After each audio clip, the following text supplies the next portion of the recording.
अस्सलामुअलैकुम मलगरू द अरबाज खान या ډېره زیاته بهترینه ډراما په یوټیوب باندې ریلیز شوه.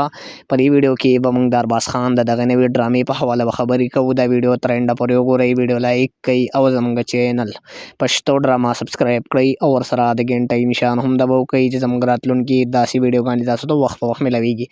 ملګرو د ارباز خان چې کومه نوې ډرامه ریلیز شوې ده چې د دغه ډرامې نوم دی پټان د دغه ډرامې افیشل ټرایلر چې کوم دی نو هغه لږې ورځې مخکې ریلیز شوی و چې ډېر زیات بهترین ټرایلر و، خو ډرامه لا مونږ کتلې نه ده چې ډرامه څنګه ده. خو دغه ډرامه چې کومه ده پټان دا په یوټیوب باندې ریلیز شوې ده چې د دغه ډرامې مصنف او هدایتکار فرمان عمرزی دی. د ډرامې پروډوسر چې کوم دی نو هغه رئیس مومند دی. په دې ډرامه کې ارباز خان او داسې نور هم ډېر ښه کاسټ په دغه ډرامه کې شامل دی. ډرامه پټان دغه ډرامه چې کومه ده دا ډرامه اپلوډ شوې ده په آهنګ ټیوب یوټیوب چینل باندې چې دغه ډرامه په اردو کې ده. پټان چې دا د ارباز خان نوې ډرامه ده پټان په آهنګ ټیوب یوټیوب چینل باندې ریلیز شوې ده، تاسو اوس کتلی شئ.